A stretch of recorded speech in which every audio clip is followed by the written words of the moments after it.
Guys, ada kaum inkrah yang tidak setuju dengan Sudirman mengajukan PK. Seperti apa videonya? Yuk kita simak. Let's go. Jadi begini, saya sebenarnya kalau bisa dibilang semua rame-rame melakukan upaya hukum luar biasa yang disebut dengan PK, itu sah-sah saja.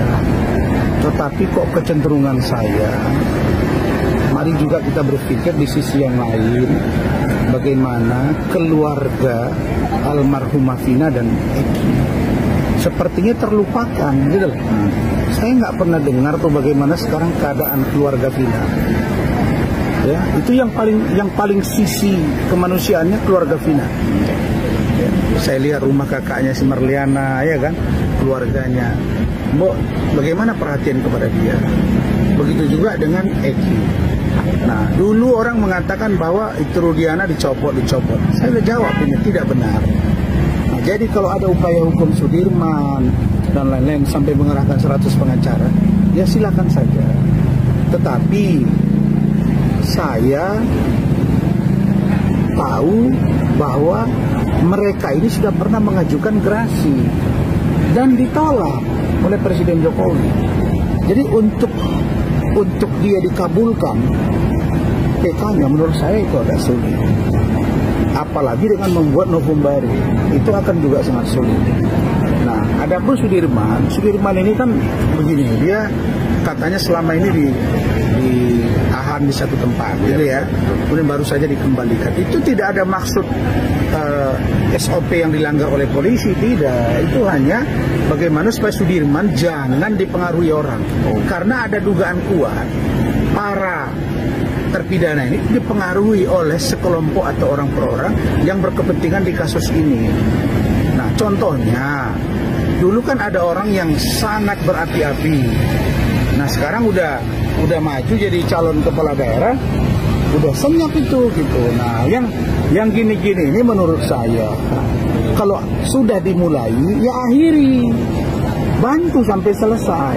Ya urusan pilkada jalan terus, urusan bantu keluarga Vina Eki jalan terus, urusan bantu keluarga terpidana jalan terus. Kan harus begitu, harus simultan kan, supaya rakyat tidak curiga, oh ternyata begini. Nah, saya kemarin 2 hari yang lalu di salah satu acara, kebetulan ada Ibu Wapres di dalam, ada Pas Pampres, terus di sebelah itu ada beberapa orang dari Cirebon yang mengenali saya, ada 20 orang. So, Parasman, mereka simpati ke saya, benar nggak? Saya tanya, bro, kalian marah sama ini enggak? Parasman itu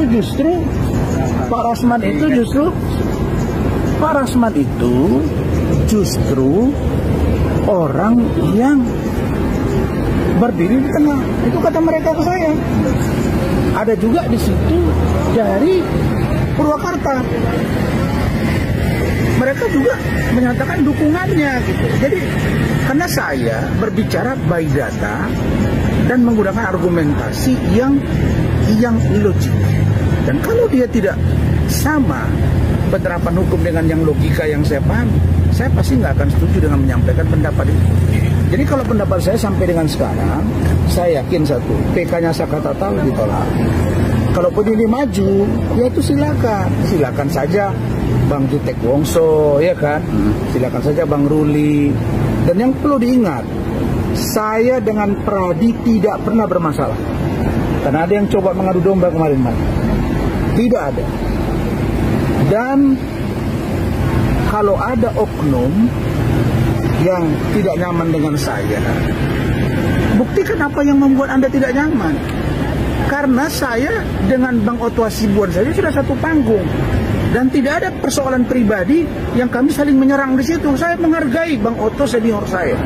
Benar. Saya menghormati bagaimana Bang Hendro Siriningrat senior saya. Bagaimana Bang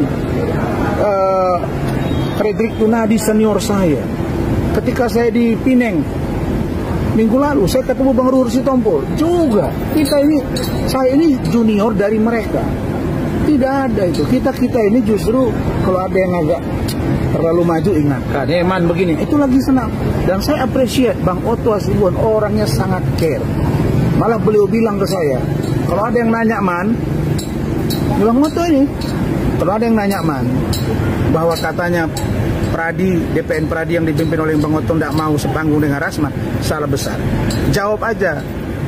Jangankan dengan mereka, ketua umumnya saja, Bang Otto yang senior pun sudah satu panggung dengan Rasman.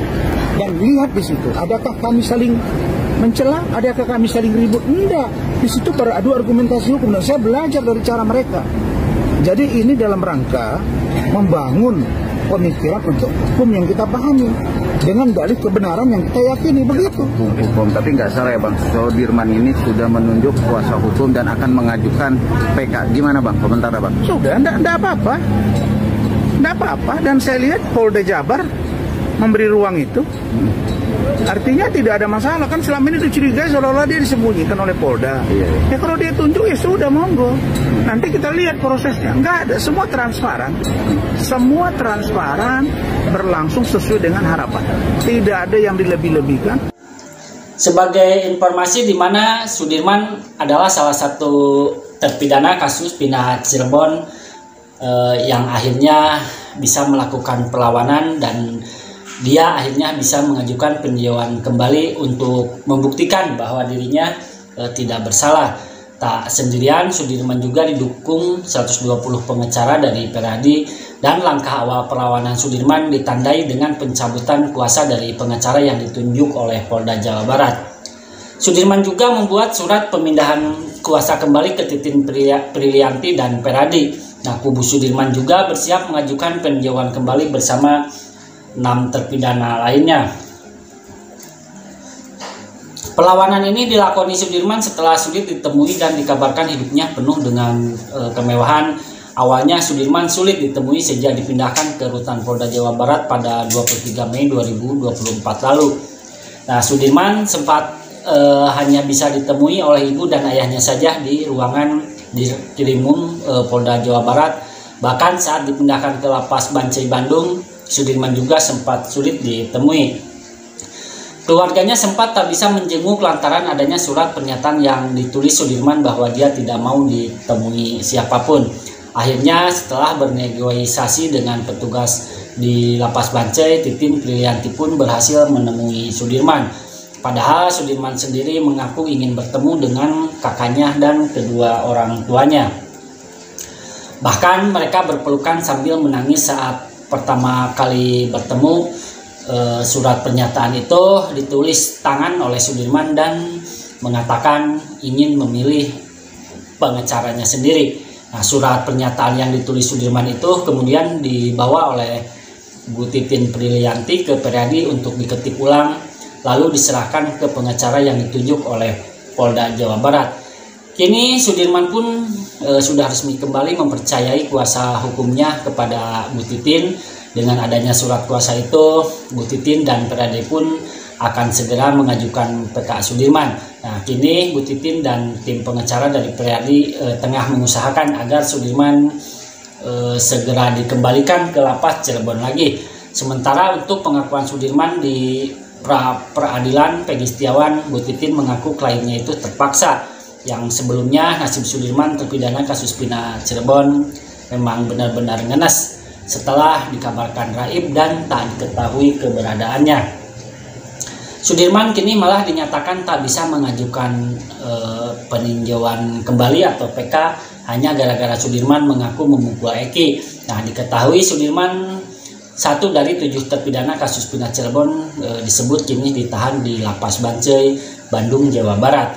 Nah, Sudirman belum mengajukan peninjauan kembali ke Mahkamah Agung diduga karena pengakuannya 8 tahun silam memukul Eki sebanyak 6 kali. Dan Sudirman disebut juga memiliki keterbelakangan mental. Nah, pengakuan Sudirman ini menghalangi Jutek Bongso mengajaknya ikut bergabung dengan 6 terpidana lain. Karena pengakuan itu, penasehat hukum Sudirman, Wilson Tambunan, berupaya mencari nopung terkait pemukulan itu. Dan saya itu heran terhadap Wilson Tambunan dan Polda Jawa Barat yang masih menahan Sudirman dan tak disatukan dengan 6 terpidana lainnya. Nah, pengakuan Sudirman itu lemah karena tidak diperkuat alat bukti lain.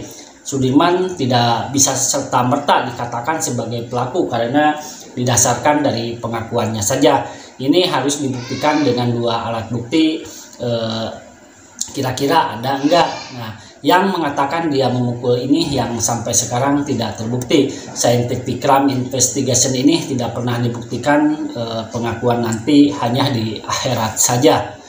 Kalau di dunia pengakuan sebagai keterangan saksi satu aja nggak cukup, minimal 2 alat bukti. Baik teman-teman, itulah informasi hari ini. Wassalamualaikum warahmatullahi wabarakatuh.